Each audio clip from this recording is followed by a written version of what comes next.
Hey guys, how's it going? Um, I totally just gotten started a bit, and I thought I switched over scenes. I have a totally new setup here for this stream, and I had just kind of gotten into it. So I apologize for getting started a little late. I think that we are totally live now. Happy Walk of Wednesday. I hope everybody's having a great day so far, and we're about to have a great night. Uh, Appreciate you guys tuning in, and shout out to Grassroots, of course. Um, right now, we're kicking this off today with the workshop Sampling 101, and we are going to be diving into everything of what it means to sample, what samples are, and how they're kind of utilized in production, and kind of the ways that you can kind of transform them and recreate existing sounds into something totally else, or stuff that's very small, just little bits of audio, and actually working them into music. So what you're seeing right here that I've opened is Logic.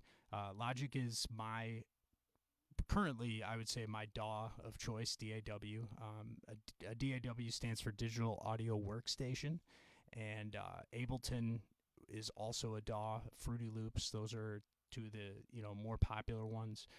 Some people use a program called Pro Tools, which gets a little less on the music. I would say the music production in terms of popularity, but that's really big for audio editing, and a lot of people use that for various music production and post production. So I want to get started a bit just at Logic and what you're looking at on the screen here. So everything in at least any DAW that I've worked in, Ableton and Fruity Loops, included there, they work left to right. Like everything is very linear in terms of how you're kind of building sound and how that all works. You can see at the top of the screen, so bring my cursor over here now. Default, this is a brand new file. I've just opened this.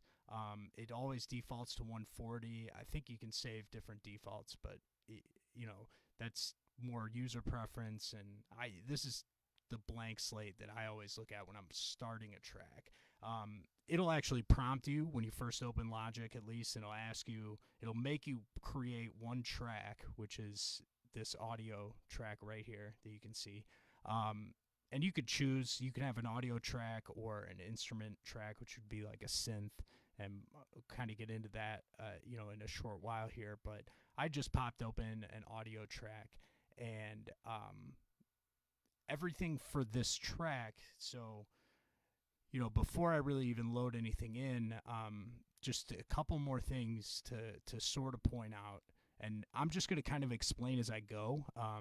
Feel free to ask questions throughout. I'm going to be doing my best to monitor comments. I think I can actually see Facebook behind me, and I have Twitch on my phone. So feel free to stop me if you want to see, even if it's not something I discussed. If you're just kind of wondering about something, I'd be happy to kind of dive into it. For the most part, we're going to be basically beat building. And I asked you guys to send me sounds and record some audio and just send it my way to be included. And I got, I think, somewhere around 70 total, which is awesome. I'm so excited about that. On top of it, too, I haven't even really gone through all of them. Only a select few I've kind of opened and played with. And so it really, everything today is going to be about making sound and how you experience it and how you're able to actually apply it to music come kind of full circle, because there's just anywhere you look, there's sound created, and it can be manipulated in a million ways. It's nuts. So I'm gonna switch over. I think I can make my camera disappear here. Boom. Okay. So now I have this track open. This is my volume on my track as just a little shortcut on the side. I usually keep this open, just nice to see. This is my overall output. Now, one of the things I'm going to do right away, and it is a good tool to use in music, but I typically don't recommend using it for producing, is putting a limiter on the master. And I'm going to do that because this is super new. I just don't want to blow your ears off, especially anybody that's listening on a headphone or anything at home, because especially with samples and anything new that you're just kind of experimenting, um, you don't always know how loud or how soft it's actually going to come through, and sometimes that can really bite you. So I'm going to put a peak limiter on. What it does, actually open up my other screen, but I'll pull it over. A limiter basically just it stops the sound from going over a certain decibel. So in this case, we're just limiting it at 0, which is you always want to keep your master output, your stereo output under. Anything that you go over, you start to clip and actually lose the audio itself. It gets distorted. So now that we got that done, like I said, not something I would typically do. Strictly for the stream, I'll probably pop that on and off. It really depends on, kind of what we're doing. I'm actually gonna give you guys a little bit of space there. So audio track. Everything, so I just pressed spacebar. That started the play. You can see it now, the cursor's moving. We got this set at 120. Typically, the first thing I do is I usually build a really simple drum kit. It doesn't have to be anything super crazy. Really more for what I would call, kind of the tempo, like shell, so to speak. I really don't like when there's not drums there and I'm producing something. I prefer it heavily over having the metronome just click away. So I like to build a little drum kit. It's usually like at the beginning, it's super simple. It's just, kick and sometimes only a snare. And we'll get a little deeper into it. And I'm actually going to show you 2 ways that to kind of do this, because I actually just got a new plugin called Serato Sample. I'm gonna actually, it's kind of a couple different ways to show it. So this first track, I'm gonna put my kick drum on it and just throw a kick drum audio file on there. So this little sidebar here, when I pop it open, I actually want to go to all files here. If my Mac will let me.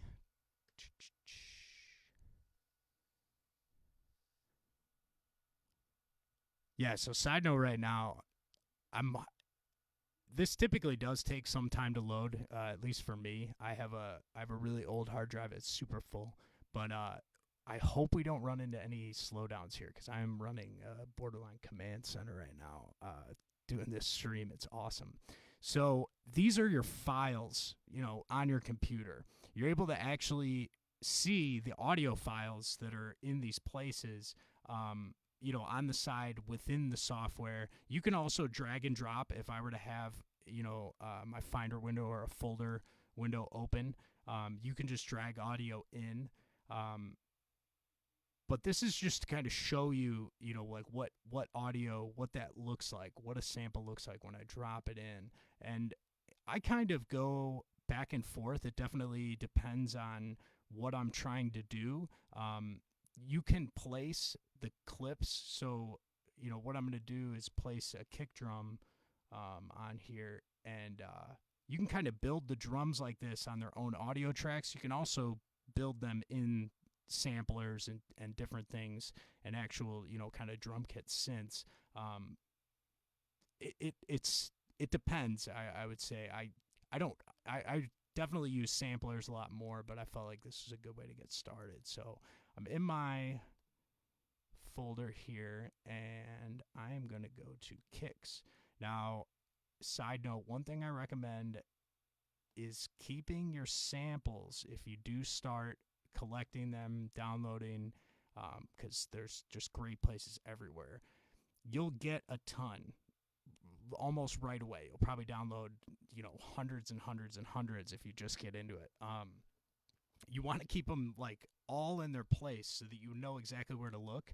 I'm not the greatest example because currently right now I have a bunch that I downloaded recently that I haven't actually gone through and sorted and kind of put in their place yet. But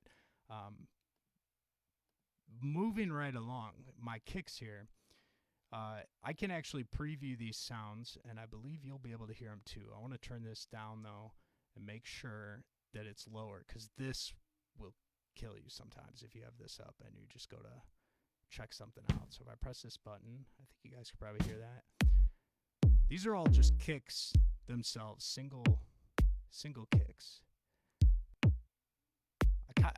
This kick dry is probably my favorite. I probably use this more than any. For the simple fact it's very short and it's very like narrow sounded. It's really easy to just kind of pitch that a little bit and work in. Let's go with that. Let's go with kick dry. Throw that out here. Boom. So right there, I'm going to close this guy up. Right there, I just dropped a kick sample at the beginning. I'm going to start a little loop. And so when it starts, you can actually hear that kick. And that's where it's sitting on the line, on the track, I should say. And so this is dictated by the pitch. I turn the metronome on. You can actually hear the beats there. So 4 beats in a measure: 1, 2, 3, 4. 1, 2, 3, 4. And that's definitely I don't even know what I was gonna say. So we got the kick here. I'm gonna make a couple more kicks. We're gonna make some kicky boys. Command copy. Command V for paste. Put that right there. Boom. Boom. I'm gonna slow this down too. Let's go to 88. It's going to be some nice chill stuff there. Now that we got the kick, let's throw a snare on there. Let's do that. Go back. Where's my snares?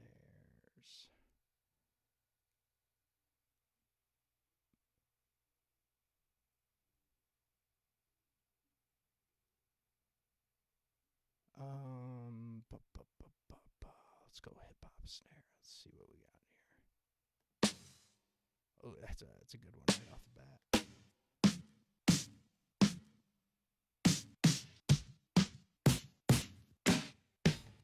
Let's go with the first one.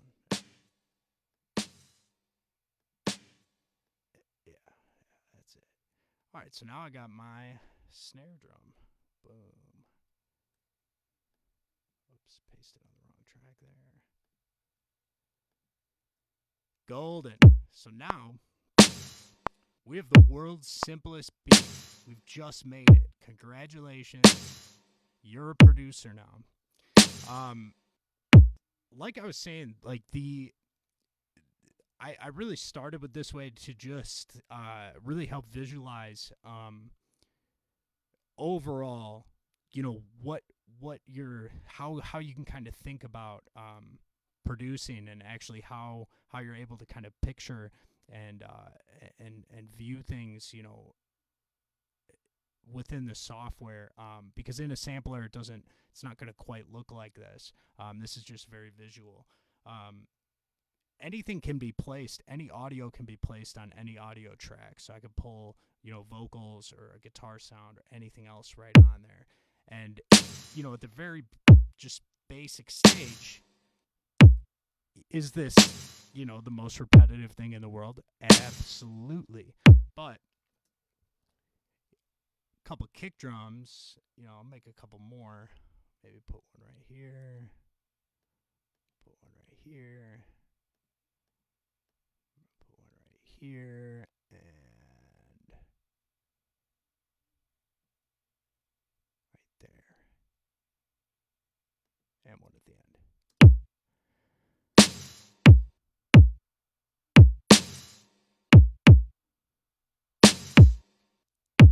So like I was saying, I guess, and I feel like I'm just going in a little circle here right now. This is the first thing I ever really did in terms of what I would call those first steps in producing is actually just dropping the audio files onto a track. Usually just trying to figure out what the BPM was or the key was before doing it, and kind of laying them out. You can, like I said, I sometimes will build my drums like this still, but there's a lot more tools available, in terms of actually using a sampler and things like that. So I'm going to leave for now my kicks and my hat here. I'm actually going to EQ both just a little bit, and without getting too much into the EQing, because I mean we could spend a whole workshop on this, and I'm really not even that well versed in it yet on how to kind of really do it well. But this is your frequencies, so anything that humans can hear usually resonates between 0 and like 20,000 hertz. So you can see 20,000 here on the far left. This would be your high, very high pitched sounds. This is your bass and sub bass, very low, very deep. Um, I think I'm not sure. I think I've read that some people can hear a little bit over 20,000, that it's just kind of like a random thing, but you don't produce music that people can't hear. So even though those frequencies exist, animals can hear them. Any frequencies over 2,000, we can't. So there's really no point worrying about it. They don't exist as far as it's concerned for audio and listening. If I click like the analyzer, now this is like the stock EQ for Logic, but I like it. I don't think I use a couple other EQs, but this one's actually pretty solid. So you can actually see this is the kick. So this is actually what sound frequencies come in when that kick drum sample plays. And I'm gonna cut a little bit off the end right here. Just probably not that much. Usually these real low frequencies, especially anything super low, unless it's like, I don't know, some really weird sub bass, you don't. It gets really dicey. Kind of below. I don't know, even I don't know, like 40, 50 hertz. At least for like a drum or anything that's not sub bass, that's going to be a big boom. I'm always just trying to kind of limit that. That's just kind of a personal preference, but I know that you do want to kind of clip the ends because they can be a little problematic. If I play that again, I'm probably going to take this down just a little bit.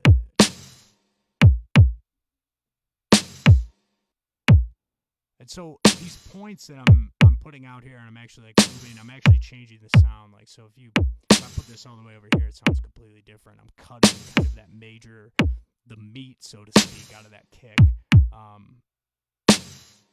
I want to take down a little bit. I'm probably going to take down right about 2002. Especially 2000, I feel like that right around there is usually where a snare is going to resonate really big. And overall, you're trying to EQ and balance sounds. And even though we only have 2 sounds right now, just kind of preemptively getting ready. So for my snare, I'm going to cut a lot more of the low end off. Probably right around there, and make that a little steeper. Anything that's not, like I was saying, unless it's sub bass, you don't want it low. Your kick drum's still going to be kind of low, and sometimes your synths and lead instruments and things are going to be kind of, low in frequency. You might have them with things like snare and a lot of just a lot of different parts. Unless it's like a kick drum or bass, 99% of the time you really don't want anything else on your track producing those low frequencies that those are hitting in. So the snare, especially, like I always just clip it. Sometimes I leave a little more. It really depends on the sample or the sounds or really just kind of the section of the song. Sometimes I might want just a really fat snare.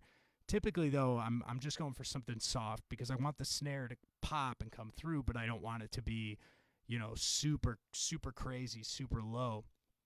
Um, and let's just see where this guy comes in here.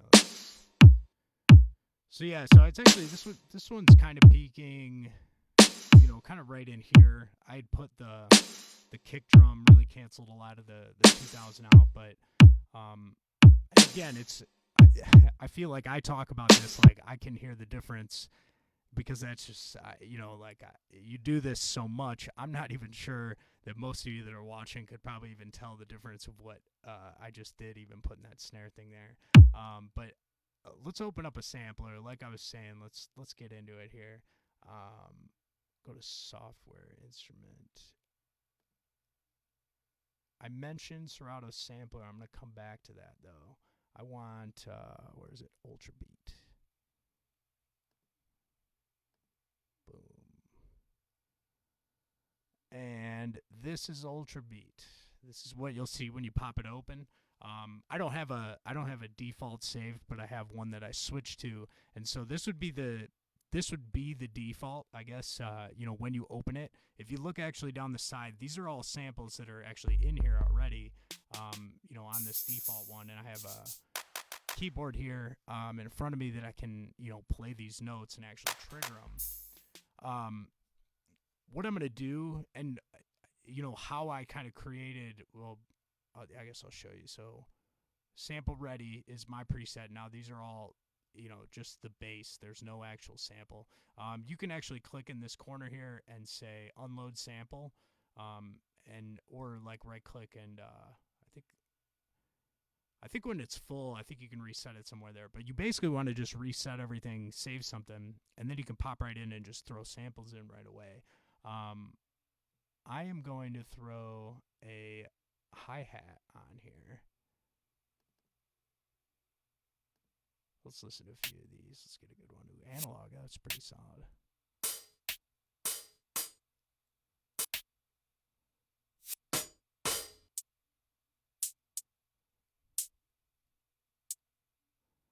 I like electro. I think that's going to be the move here. All right, so I'm going to drop electro. Boom. Now it is in my sampler. And so now what I've done is actually... Did I do it on the right track? I did not. Load that again. I don't know which one I just dropped that on. Okay, boom. My sampler. What is sampler? In short, you're able to load sounds in that are not a synthesizer. Like these are sounds that are already created. I guess I should probably explain what a sample is. I actually don't think I've done that yet, and we're getting just diving in now. A sample, I don't know, the the actual dictionary definition, or the way I would explain it is it's audio. It's some kind of recording that can be music. It could be anything, though. It could be cars driving down a freeway. It could be, a bomb exploding. It could be, damn, son, where'd you find this? Like the most used sample of my generation, anyways. And so the term sampling, like I guess it really came to be huge in music production at basically the birth of hip hop. What people were doing, and it sort of started with kind of DJing and really vinyl, just these new ways to kind of reinvent music that already exists. People are taking bits and pieces of songs, little clips, sections, and you can just warp them and create completely different stuff, totally different sounding things. And in the eyes of the technical law in the U.S. anyways, as long as the everyday person cannot distinguish or recognize the song that a sample was pulled from, it does not infringe on the copyrights. So, for instance, if I took the melody from, I mean, you name any pop song or anything that's ever been popular. I'm like literally spacing on a really good example. Stairway to Heaven. We'll go with Stairway to Heaven. That guitar at the beginning. If I were to sample that guitar and just loop it, the intro to Stairway to Heaven, for sure that would be copyright infringement. That is like such a recognizable, obvious thing. If I were to pull, though, a single note, a single guitar note from the Stairway to Heaven intro, I could actually map that to a keyboard and replay a completely different melody, change basically, what that sound was and what that was a part of into something completely different. That's where sampling is more, is acceptable, I should say, from a legal copyright stance, but is really where the crafting, comes in, and really just kind of, there, like I said, there's a million ways to change a sample. It's incredible. So I loaded this hi-hat sample in here now. This is a sampler. With it, like I said, you can load a bunch of sounds in. They're then programmed to any MIDI keyboard or device you're using. Some pads like a drum pad or something. They're set up that way to go. The really cool things about a sampler, well, at least Ultrabeat as a sampler, is that Ultrabeat gives you the ability to create, I guess like phrases or stuff kind of in it. So like the timeline on the bass track of kind of how I drop these are notes for this this hi-hat sample. I'm gonna load. Thought I could. Oh, there we go. I don't think that's right. There we go. All I got.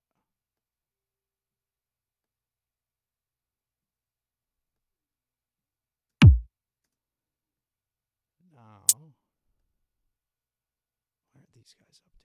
Maybe I gotta just go like this. Nope, because that's still one note.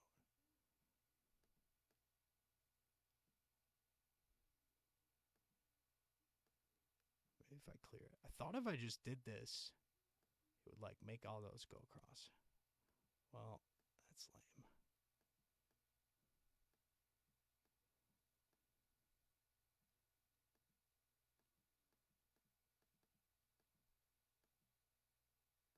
So this is super ridiculous.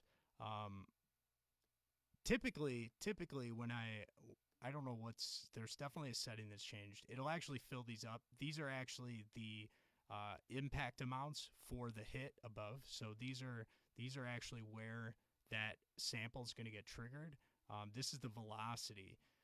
It's how hard that's coming in. So it actually is going to, there'll actually be some benefit to having these kind of all over the place. As you can see, I didn't put all of them all the way up. That was actually on purpose. So if you think about somebody that's playing the drums and they're playing a hi-hat, they're hitting it. They're not going to hit it the same speed, and they're not going to produce the same sound every time they hit it.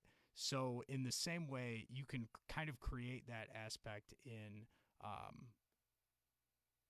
using samples and kind of changing a bit, how hard that's actually coming in. So now if I actually play this.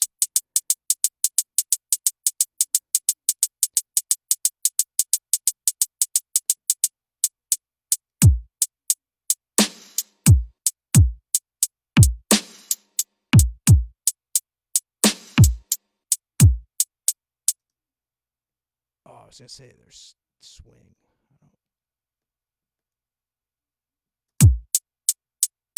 So I turned the swing off there. Now it's hitting on the eighth notes. I actually want to pull that guy back up. You can grab right here on this little pattern. Whoops. I can actually drop that. right there. So now you can see, like I said, it looks and feels a little bit different when you're using a sampler. You're actually using a plugin. Those are all my hi-hats laid out here, on that line, on that grid. They actually didn't really actually take these down a bit. The velocity. It looks like it didn't really give me a lot, so I'm gonna change the velocity on a few of them. Get a little variety in there.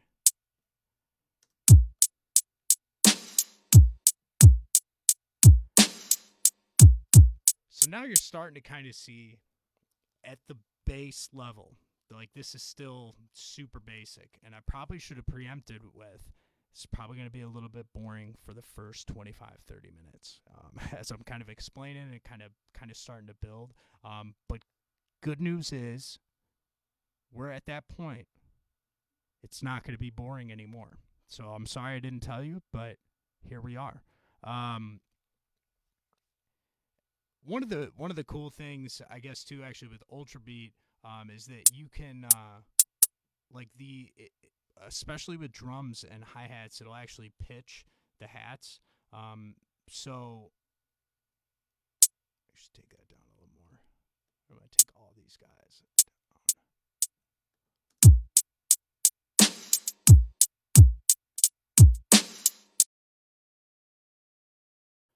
down. So if I actually just pitch a couple of these, kind of changes it. Gives it like a little bit of flair.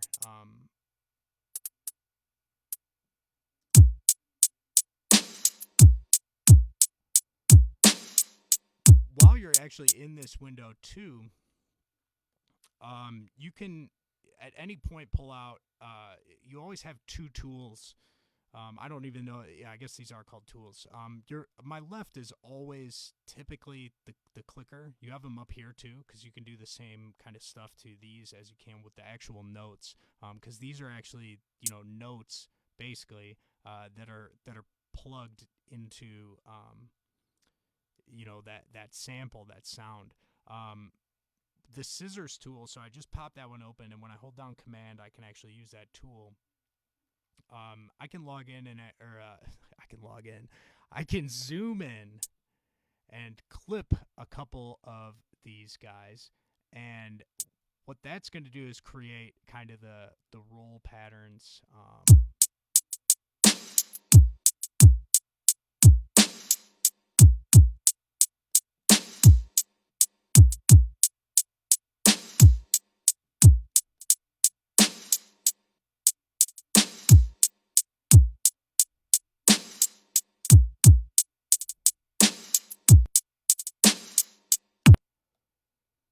So a little more of just the some of the things, and like I said, I really just want to build, and we're there, like a basic drum kit right away before I'm getting any sound or anything out there.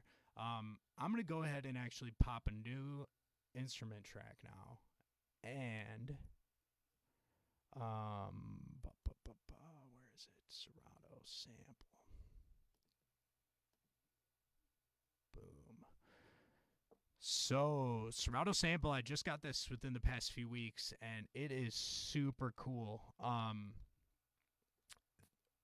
Like in the same way, at least the similarities between like Ultra Beat, which is a sampler, but it's built for drums.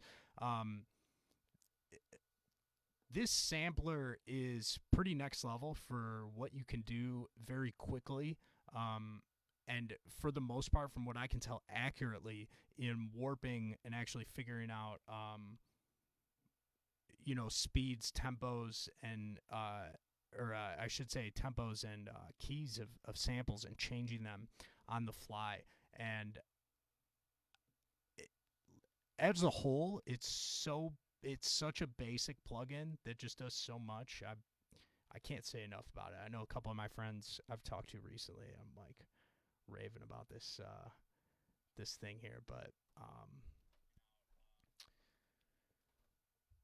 let's where I think I saved. So I like I said, I asked you guys to send me some samples, and it was awesomely overwhelming how many people did and how much stuff got sent. I created a little folder for it here. So these are all stuff that you know you guys dropped. Like I said, I've listened to a couple. Some of these are samples I think that some of my producer friends had. A lot of these though are just totally recorded random stuff. Um, I'm actually gonna start. I'm gonna go back. Psych out. Um, there's some there's some new samples I got recently. I'm just trying to find the. Was it on my desktop?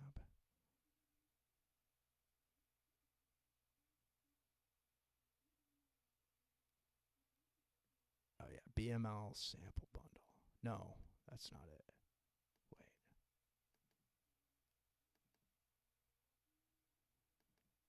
Yeah, this is it. So, Artifacts, shout out to him if you guys listen to Artifacts. He's such a sick producer and does so much cool stuff with kind of that lo-fi hip hop vibe and just overall what he does. He put out actually a couple sample packs a while ago, and I never got around to getting them, and I just got them the other day, maybe a couple weeks ago or something. But um, insane. These you can record.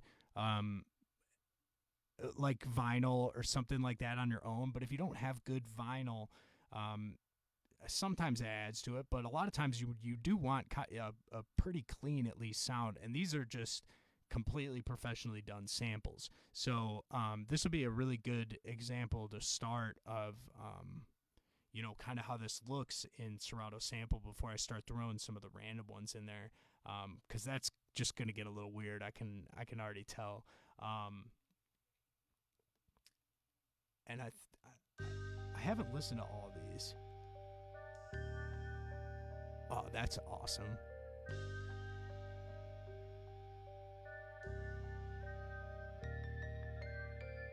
Oh yeah, that's coming in. First one and done for now over there. So when I load this sample in, you can actually see the audio almost like you can, here. Um, on the kick and snare, that's the actual what's called the waveform, the sound itself.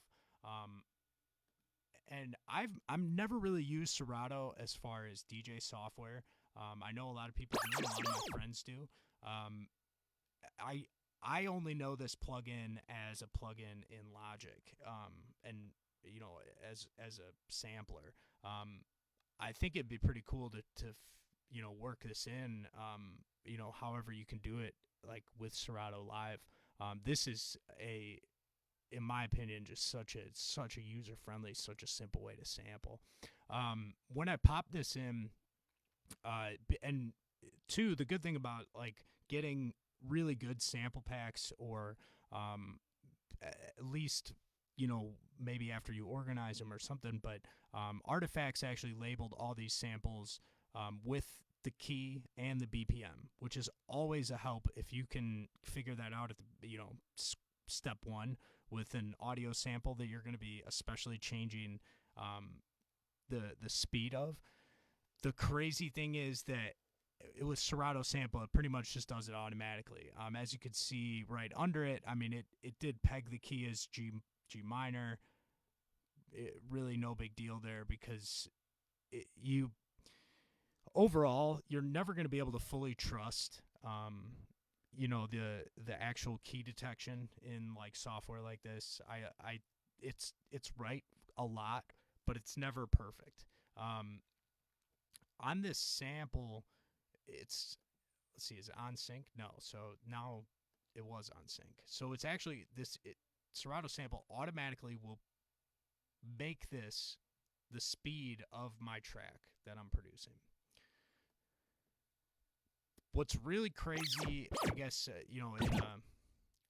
in a sense, I mean, like a lot of this in the setup with samples and a lot of other samplers, it takes just so much time to actually manually warp everything to the speed, warp everything to a certain pitch. You're able to actually just change the pitch by a semitone at a time with the click of a button. The speed automatically syncs to your project. When I play a note on my keyboard, you see that line popped up. That actually gave me a point that I can click, and I wish I had a better way to kind of show, at least how I'm using my MIDI, but I'm really just playing, the note. It's wherever this was sitting, I put it down. You can add, like, all of these boxes and everything. This is all shaped in the exact same way, kind of, that our hi-hat was playing, and how you actually plug in sounds to like a synthesizer. It's you're actually like plugging that note in. I'm gonna make it so I'm gonna change the mode here to I think that's called like continuous or something. Basically, this one, when I'm playing the key, it's gonna stop when I pull my finger up off the button or key that I have now programmed to this sound. I want it to play continuous, and you'll see why in a sec. I'm going to zoom out a little bit more. So let's listen to this, actually, full through.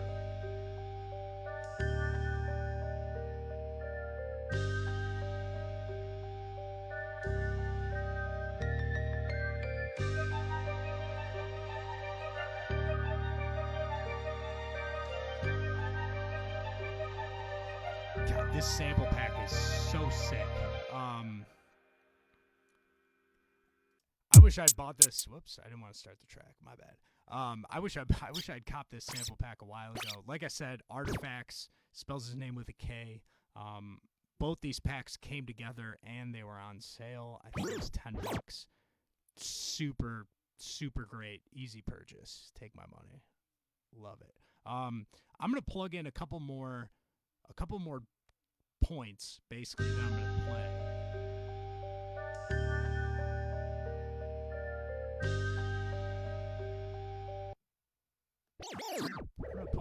I'm gonna put one there.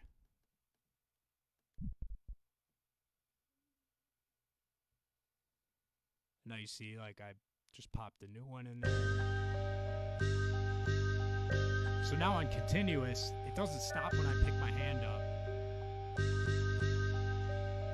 I feel like this is how a lot of people creatively make the beats, and a lot of beats that you hear is by putting samples in a sampler. You can manually put these, like plug them in, like I referenced, like the notes for the hi-hat, but a lot of times it's just kind of playing with them physically and just kind of bouncing around. And I'm gonna add a couple more.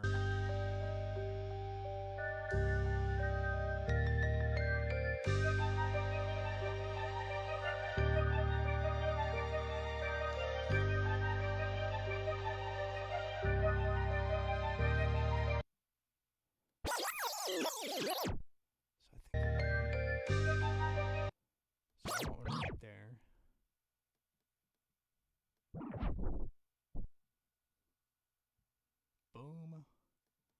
And then I'm going to put one right here.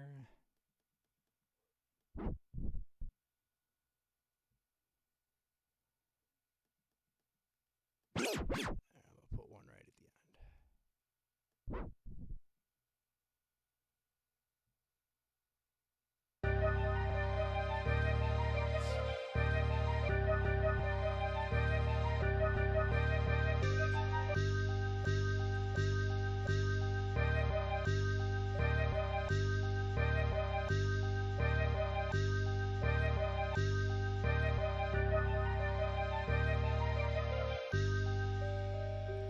So that was just kind of, I was just playing with those there now. But now I have the actual samples plugged in, ready to trigger in my sampler, in Serato Sample, plugged into my board. Now it's time to kind of play with these with the beat we made. So, get that started. might change this kick drum. At least turn it a bit. It's so loud.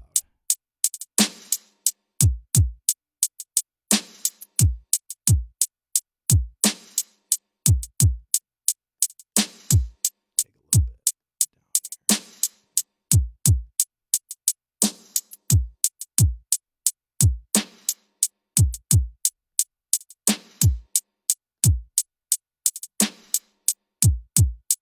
Quickly EQ my hi-hat. See, like, you can actually kind of see how this hi-hat's actually popping up a little bit. Frequency, we don't need any of this. Like, this should never be kind of coming up with a hi-hat. I wouldn't say that I could hear that or notice it, but it's something that it becomes part of the music. You don't really want to use sound that you don't need to. Right about there. Right about 2000. Okay, so let's start that over. Let's actually just record in. Like I'm feeling it right now. Let's get it. So I'll preempt and just mention when you record, what the software actually allows you to do is, would help if I'm on that one too. It'll actually let you record the notes on the linear line, create basically the pattern that you just played in kind of this bottom section, like the MIDI, your piano roll. I have it set so it gives me a 1, 2, 3, 4 before it comes in, so you can kind of get ready for it. But because this is in a loop, it's just going to start over anyways. And there's a couple different. I'm actually just going to stop there. Let's just record this. I'll get to that next part. Whoops. What happened there?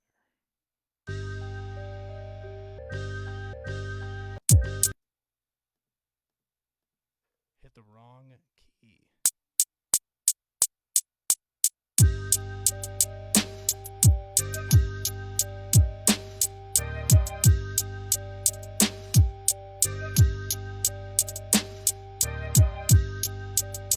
Okay, so I just recorded now what I just played. And like you can see now, the notes popped up. Boom. I'm going to highlight all of them and quantize them. So when I played that in live, I might have been off. I wasn't perfectly, on point because I'm playing it. A lot of times, you will incorporate that aspect into playing, but with something like samples, at least how they are, because you're not really playing an instrument, you're just kind of triggering it. You want those to be pretty lined up with your song, with your grid. So give this a quick listen here.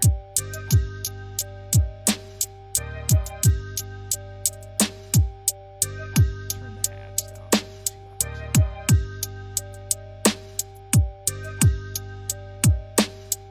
So pretty much in 4 parts, we made a very, very, very simple beat.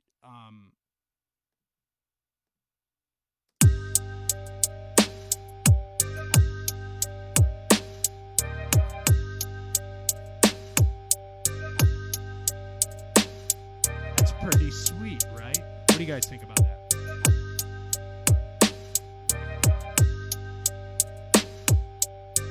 So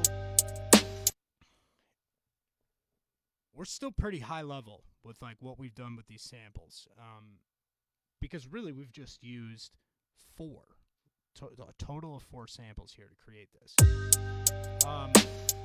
When you actually one of the things that especially, I'm going to EQ this guy a little bit, especially with kind of that lo-fi sound, and when you're sampling something that is a total track already, because this is already, even though this is from like Artifacts, and I think he even actually just made these loops anyways, when you're getting it off of a song, like let's say a vinyl or a recording of some kind where it's already got drums and things like that, you're going to want to kind of eliminate those the best you can with your EQ, so that your actual drums that are going to be kind of that, really bright actual, new sound that you're putting into it, come through. I'm going to cut kind of my low end. This one's got some good bass. I would say typically I'm gonna cut bass from a sample like this, put my own in. I think for the sake of time today, we're just gonna kind of leave it.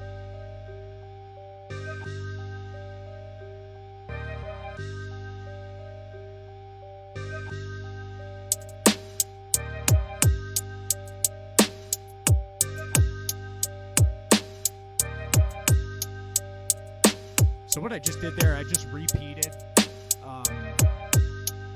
everything that I had.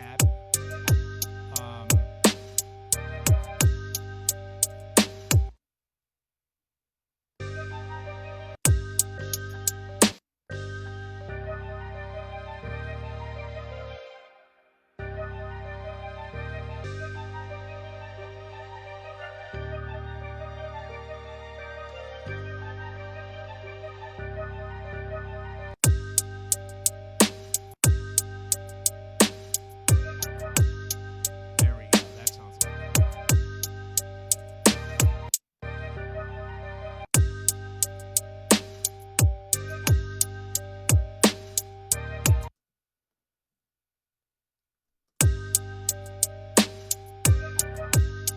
closer out a sample back up here. You can actually, one of the things too, once you're actually getting into something that's got a full sound to it already, like there's multiple instruments that are playing, reversing these samples, especially for that lo-fi hip hop feel, is huge. It's super popular. So if I go, this would probably be a good one.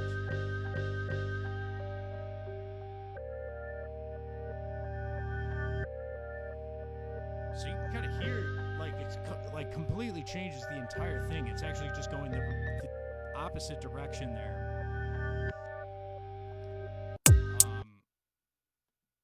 I'm gonna actually plug a couple of those notes in on this. So let's go like.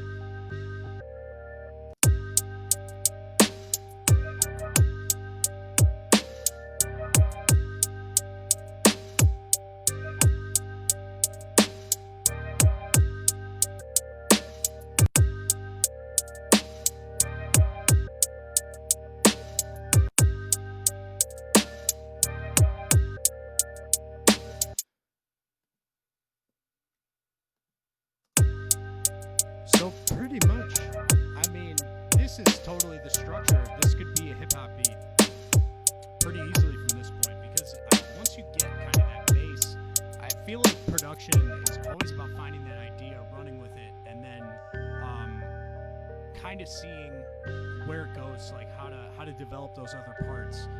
Things like reversing the samples, especially with like this hip hop. Why is that? Oh, because it was on trigger. All right. We're getting into the wacky wild sounds here now. All this stuff that you guys sent me, we're gonna start just firing it off. I'm gonna go ahead and open a new Serato sample. There was one that my friend Joe sent me of I think it's this one. I think it's this Lighter Strike and Ignite. Oh no, it's Gas Stovetop.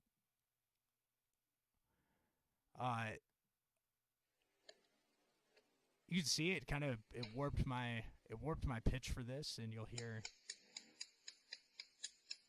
So this is actually super slow. It's less than half of the speed of what that stovetop is actually clicking at.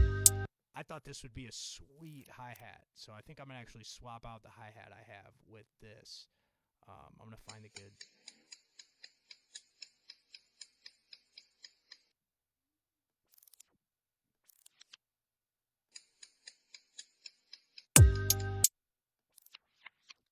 Right there, that's the guy I want.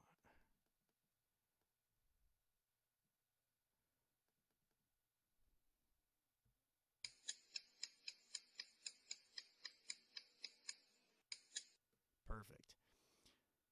So now I can actually cut this guy the timing in half. This is actually super warped, but this will probably sound kind of cool with the other hi-hats. I'm gonna record that in.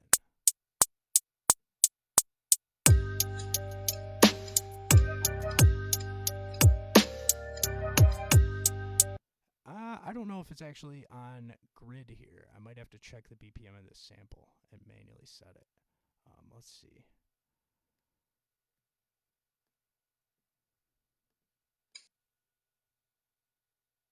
Oops. Right there. One thing you can kind of do to check is turn your... Yeah, you hear how it's kind of off? So it's not actually warping correctly. One way that you can check this, if I throw this onto a new track here, I'm actually solo this guy. Turn this off.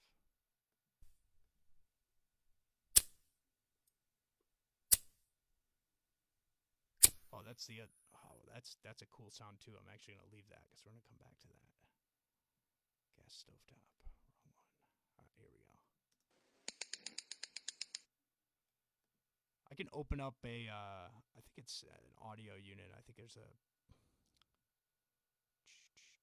where I can't remember what this one's called. It's totally like something BPM or something. I rarely use it because usually what I do, there it is, BPM counter. What I used to do is actually warp. You can pull and stretch a lot of this. It's very time consuming. I didn't really even want to get into that too much today, just for the sake of it. So you can see. Let's see what the BPM counter comes up with there. I'm gonna actually go back and I'm gonna like loop. Well,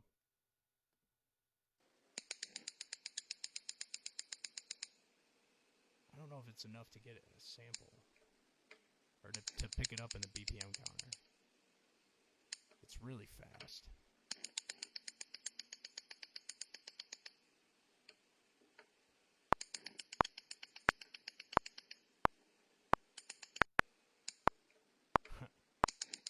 Totally thought this would work. It did not. All right. I'm going to stretch it. So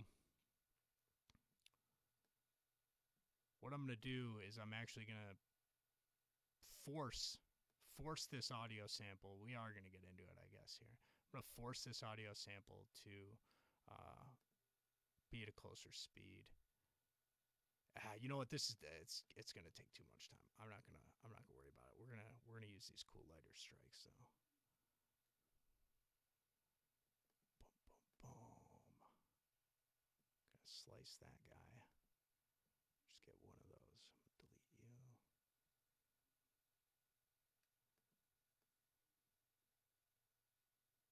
So this is a lighter strike. Oops, where is it? I'm gonna actually put this like right here. I'm gonna open it up, and I'm gonna manually reverse it. Oops, wrong spot.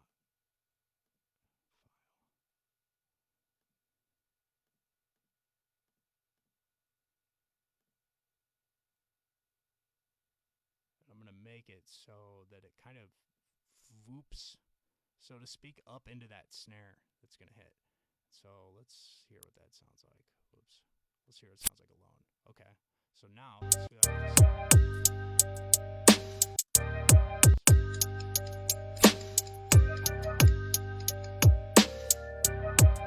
Oh, that the sampler's kind of played. It kind of sounds sweet. Oops, I'm looped here.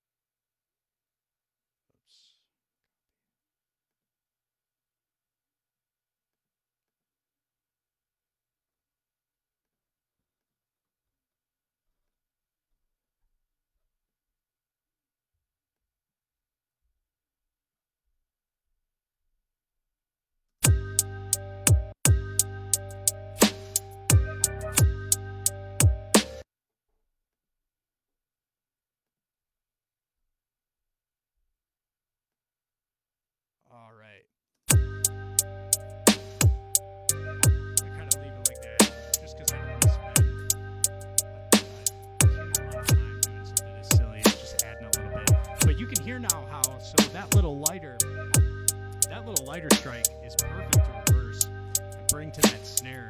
Gives it a little more pop, and it sounds a little more unique because it is. Because we literally just added to, what that snare is actually doing. Put a couple more there. Let's hear some other sounds. Let's see here. Oh, that's a good one. All right.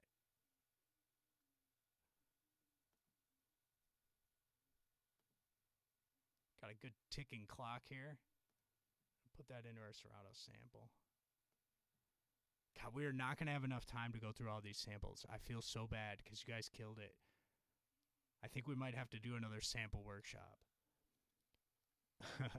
I hope you guys are having a good night. I'm having fun. Of course, like I said, this is a little bit less structured than the last time. If you guys have any questions, always feel free to ask. Feel free to reach out after if you're wondering anything about it or you want to learn a little more. Once we kind of dip out of the workshop in a short while here. Let's do this here.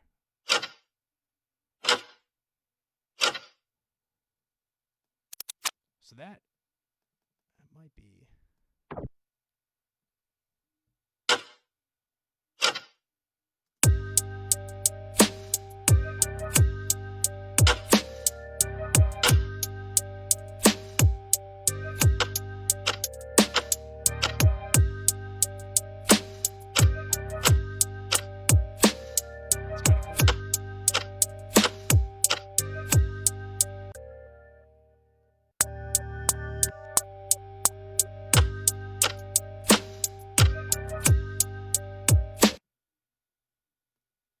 So I just recorded that a little bit in. I'm going to just multiply it.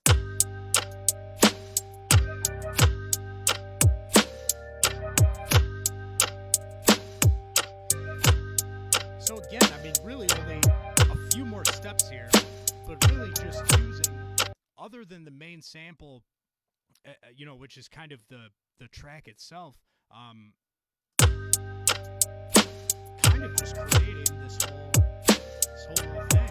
It's gone.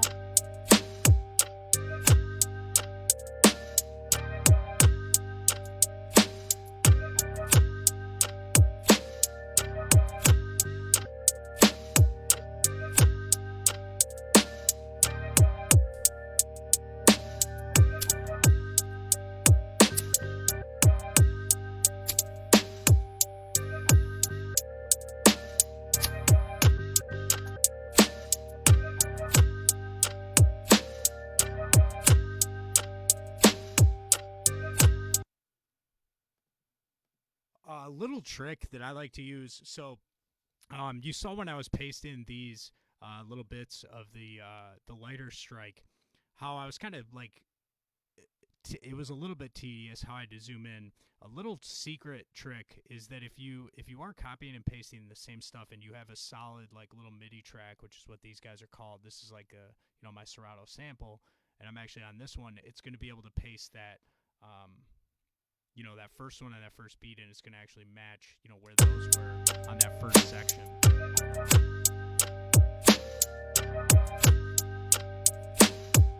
This beat is actually super sick.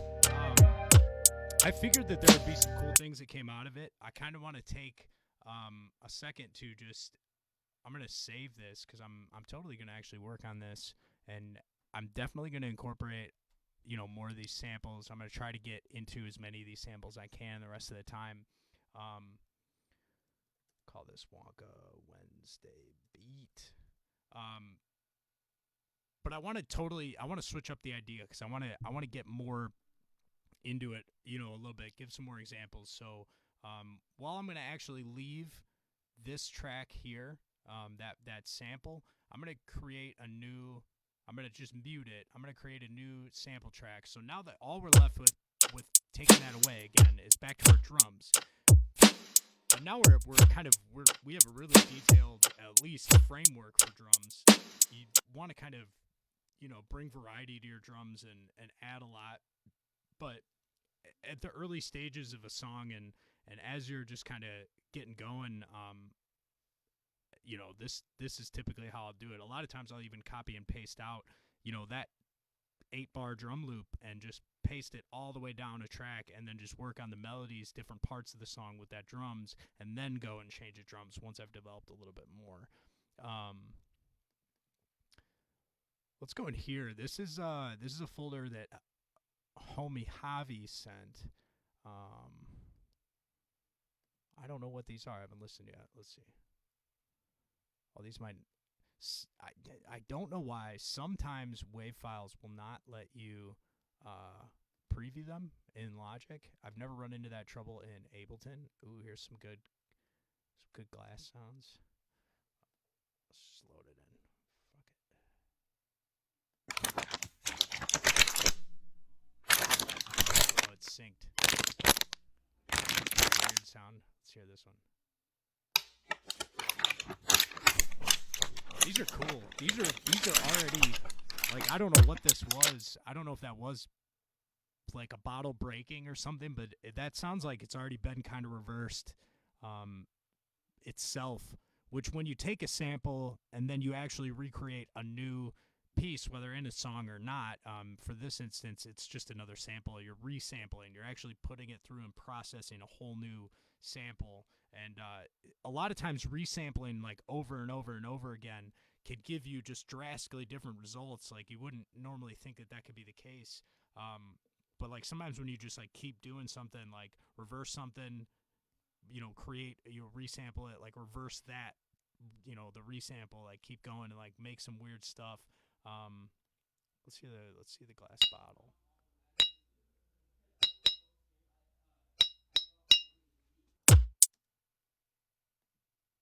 I might come back to that bottle. I kind of like that. Oh no, that's gonna be it. So I'm actually gonna open up a different sampler. And this is what am I? Sorry, I'm like blind. I feel like right now. It's right here, stereo. Okay, so this is when it opens. This is the bass sampler that comes in Logic. A lot of people hate on it. I use it sparingly, but I feel like it's a pretty good plugin. Very similar to Ultrabeat, you load in your sounds, and you're I think in Serato Sampler you can load in a bunch of different sounds and you can like save certain like your favorite hits, like how I was programming those hits on there. I think you can do that. I just haven't worked enough with it yet. But I'm gonna actually take this glass bowl sound and I'm gonna drop this guy in here, and I'm gonna drop it up top. And what that does is you can see this blue bar across. This is actually mapped that sound to my keyboard. And it's going to actually warp the sample itself to the pitch of the key that I'm playing. Ooh, that's gnarly. I need to go up a little bit. Ooh, why is that coming so gnarly now?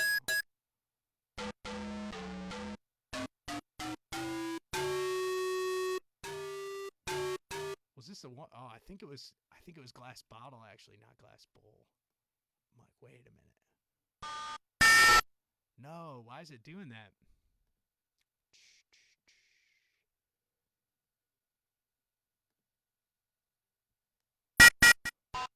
Well, that is... it's not really what it's supposed to do here. No, I don't want to save that. I'm going to go back. Actually, we'll use this guy. Doing it. Boom. Okay. So I'm going to plug my point in. And this point.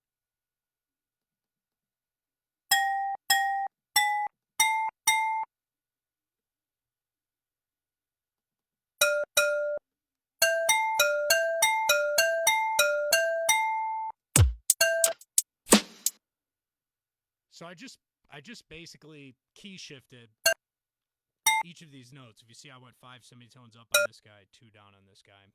I'm going to actually throw some reverb on this now. And I love the stock reverb in Logic Space Designer. It's super sweet as far as I'm concerned.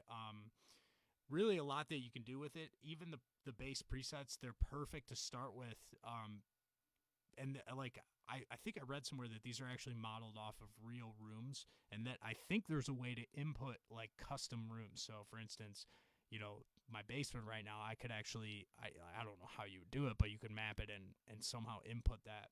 And so it would like mimic the effects of what the reverb, which is kind of like not an echo, because like the echo would be more of like a delay feature in production, but the reverberation is like the note that the piece of the sound that stays after it's done. So if you're in a big cave and you yell at your friend, you're going to kind of hear your voice so much wider and louder than you would if you were just out in a field, and furthermore even wider and louder than that if you were standing in a very small closed room.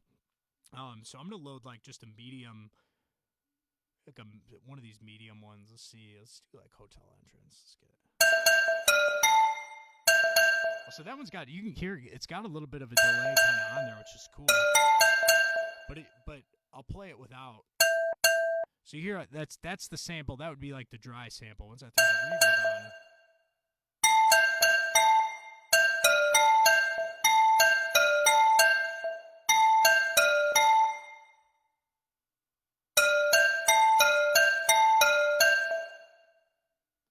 Let's get my beat going back here.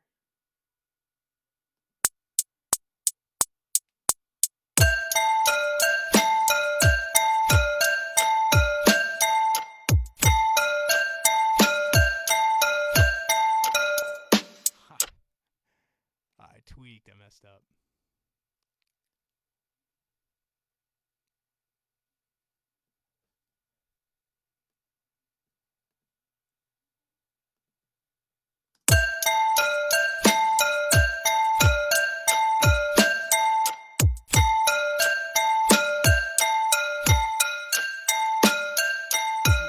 I'm cutting a lot of the lows off that bell.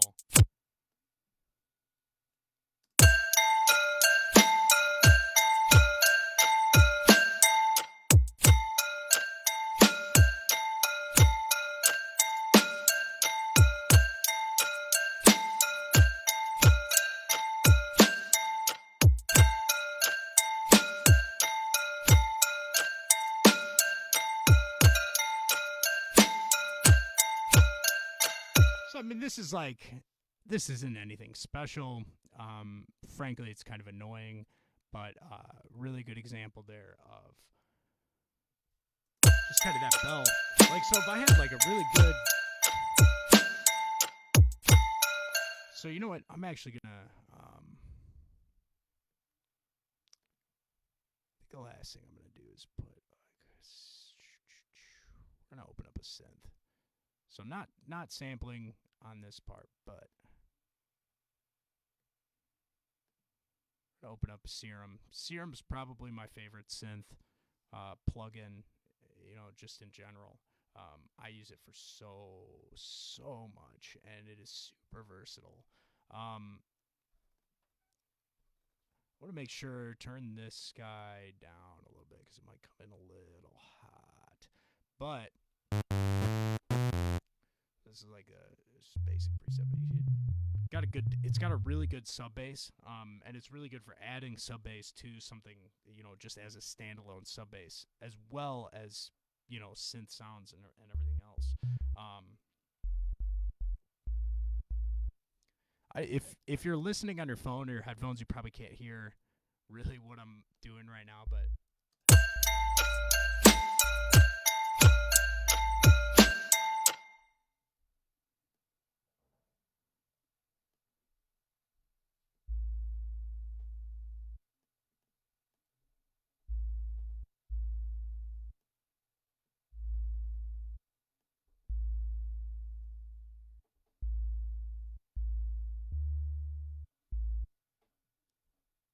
turn that up a little more now.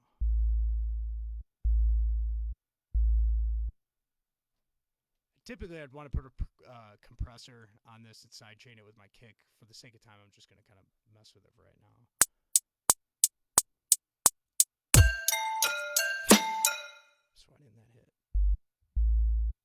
because I'm not on the right.